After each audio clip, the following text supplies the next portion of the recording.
Now, this emotion that you feel, it's really an interesting thing because you could give it lots of different names depending upon what's happening in your life.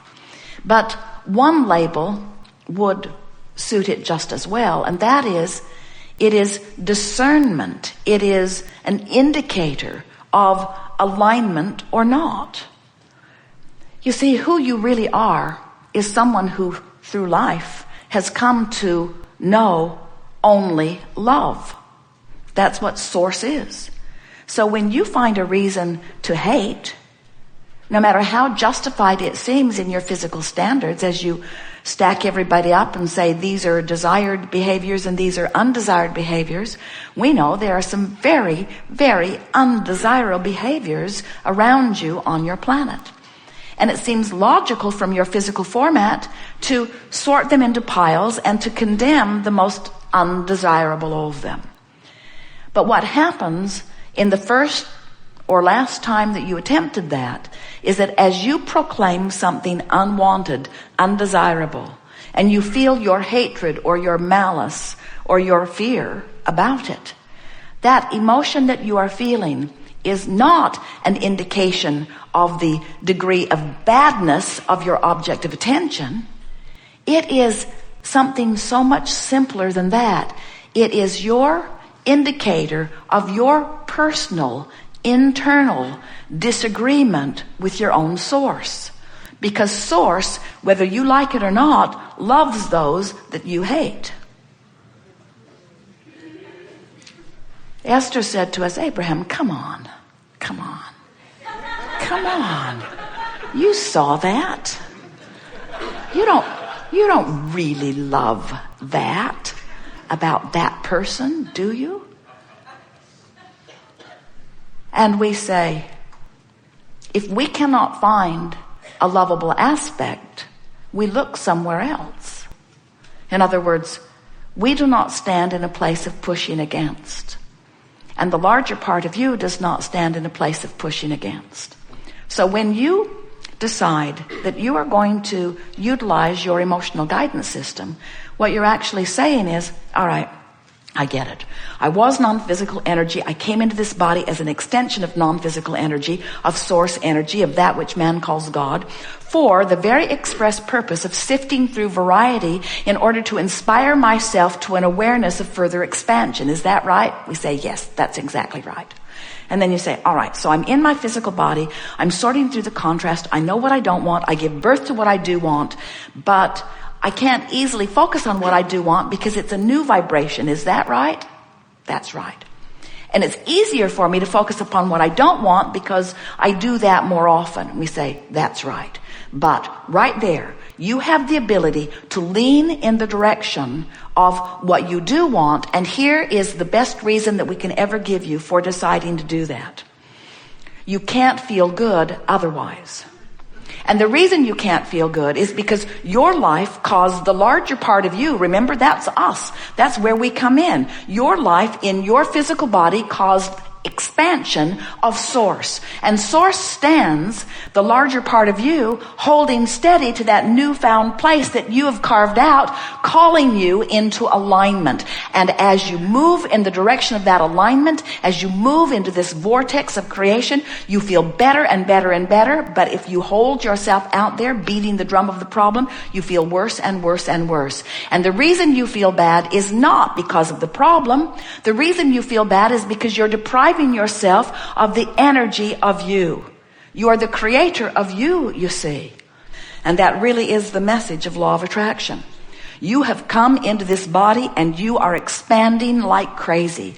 And you have created a new and improved version of you. You are the creator of you. You in relationship to prosperity, and you in relationship to vitality, and you in relationship to clarity, and you in relationship to your lovers, you in relationship to all relationships. You have created you in relationship to how you live and where you live and what your lifestyle is.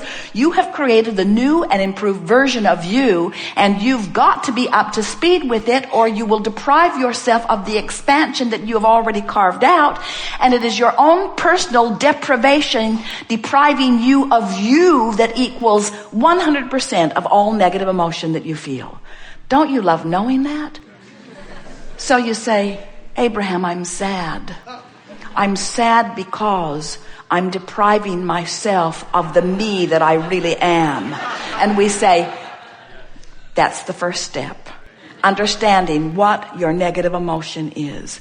And when you understand what it is, now you know what to do about it, because you don't have to wait for your lover to come back or your ship to come in or the money to be downloaded into your bank account. You don't have to wait for the manifestation. You have the ability to feel good because you want to feel good. But you do not have the ability to set your radio dial on 6:30 a.m. and hear what's being broadcast on 98.7 FM. You've got to turn your frequency, you've got to tune your frequency to what you want, which means you have to be willing to let go of some of the conversation. It's like, have you ever known, Jerry has talked to Esther, he had a lot of life before they came together. And he was in the circus as a teenager, and then he was in show business for years, and he was on the road constantly and surrounded by all kinds of different people. And he spoke frequently about the roughness of the environment and how he readied himself to protect himself. He was very fierce. He knew that there could be those who would come to fight, and he had to be ready for it and to give it everything he had when it did come. And for a period of his life, there was hardly a day that he did not have an altercation and come to physical blows with someone in his quest to make the world a better place. After all, don't you make the world a better place by beating the hell out of anyone who's trying to do the opposite?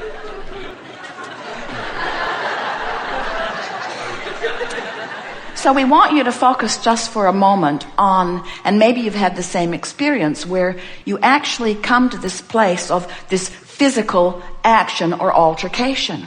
And haven't you noticed that when things really come to blows like that, when there's action, physical action involved, that it's going to get way, way, way, way worse before it gets better. And what we're suggesting is, in your mind, just make a mental decision that rather than moving into that fist fight or that nuclear war or whatever it is, just draw back from the action of it. Just draw back from the action of it and just stay with us for a moment. Feel the diffusion of it. In other words, can't you feel the diffusion of the battle when even one pulls back? So now, that's a diffusion of resistance, which is the beginning of allowance. There's resisting who you are and allowing who you are. So now, continue with your verbal dialogue. And haven't you noticed, have you ever been in a discussion with someone with whom you disagreed? Have you ever been able to talk them out of their position? Doesn't it just get bigger and bigger and bigger and bigger? The surer you are, the surer they are, and the surer they are, the surer you are. Now, there's a universal law behind that, because whenever you know what you don't want, you know more clearly what you do want. In other words, it's parlaying up bigger and bigger and bigger and bigger. But we're just saying, and we know you've noticed that verbal battle never gets resolved. It just gets bigger and bigger and bigger. In fact, it usually leads to the physical stuff if you let it go far enough, but we're moving the other way. So you withdrew the fists, and now you've decided to shut up. You've decided to just stop the commentary with the intention of diffusing the resistance. Now, we know some of you are thinking, but Abraham, I was right. I was right. And we remind you, we know you were right. We'll give that to you. You were right. We know you think you were right. We know it felt like you were right. We'll give it to you. You were right. But remember, the criteria is not, is it true or am I right? The criteria is, how does it feel? So we want you to feel the diffusion that happens when you stop offering your fists, and more diffusion that happens, more releasing of resistance happens when you stop offering the words. But you're still thinking about it, aren't you? You're still thinking about it. In fact, you're going to bed thinking about it, and you're waking up thinking about it, the injustice of it. You really wish that you just obliterated them when you had the chance. Now, think about withdrawing those thoughts. Now, this is the thing that we really want you to understand. We've never known anyone who could really turn their attention away from an active vibration, because it's an active vibration. Someone said, it feels like my thoughts are thinking me. So we want to help you to give yourself the benefit of the doubt and let yourself off the hook by acknowledging that when you've got something going on and it's really active in your vibration, you're thinking about it a lot, because you've been offering the vibration. You've trained yourself into the vibrational frequency of that. So that thought is showing up, just like someone to fight with showed up in Jerry's experience every day when he was taking all of those jujitsu and all of those different self-defense. The more prepared he was for it, the more of it came to him. It does to anyone. The more clever you get in your argumentative debate, the more people to debate will come to you. Law of attraction just brings it.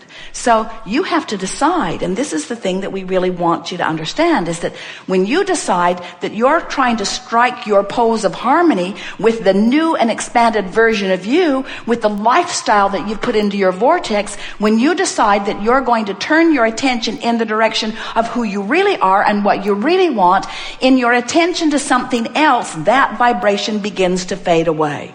So what we're really saying to you is that creation is about training yourself into vibrational patterns. And in the same way that Jerry made a decision finally, this fighting business is getting me nowhere. He decided that he was not going to fight anymore.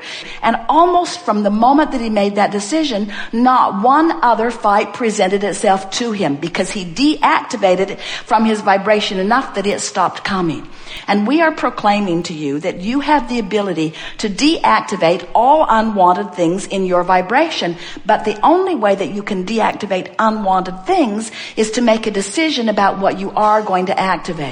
And the thing that makes it tricky for you is you cannot do it all at once. You can't just stop thinking about that. That's why we're sort of breaking it to you gently. We know most of you are not out there having fist fights, but we want you to think about action being an extreme vibrational patterning. By the time you're offering action about something, you've got a strong vibrational pattern going.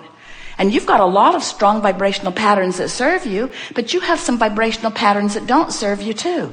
So cease the action as quickly as you can. Cease the commentary as quickly as you can. Do you know, if you would just make a decision to stop talking about those things that bother you, I'm going to stop talking about those things that bother me. I'm going to stop talking about those things that bother me. You would catch yourself more often when you're talking about those things that bother you. And eventually, by choosing the other side of it, years ago, we offered the idea of pivoting. When you know what you don't want, you know what you do want. So in the middle of talking about what you don't want, if you would stop and say, what I do want is, and wouldn't it be nice if, you could, in a very short period of time, we're talking about a matter of hours really, a couple of days at most, you could change the vibrational patterning of any subject that has been bothering you, and law of attraction will no longer bring you the cooperative components that are annoying you, and will begin to deliver to you the cooperative components that are pleasing to you. You live in a universe that is based upon vibration, and you are a veritable vibrational emitter. And you can control what you're emitting just like you can control what you do with your behavior. But it takes practice to do it. So, we've begun talking about this vortex because we want you to understand that there are 3 steps to the creative process. Step 1 is ask, and you can't help but do that. Contrast causes you to ask all day, every day. Know what you don't want, you're asking for what you do want. Step 2 is source becomes the vibrational equivalent of what you're asking for. That's this vortex that we're talking about. Source stands in this vortex, emitting the signal of what you have become. And law of attraction gathers all cooperative components to that vibrational place. Now, sometimes you say, well, the vibrational place isn't all that exciting to me because I can't spend it. I can't see it even. I can't hear it. I can't smell it. I can't taste it. I can't touch it. I'm not that excited about this vibrational vortex thing, whatever it is. And we say, but you must be excited about it because you have to understand that everything that you know that has manifested in your physical world was a vibrational frequency first and was in a vortex vibrationally before the components were gathered enough that it could be translated through your vision, through your auditory, through your sensory perception.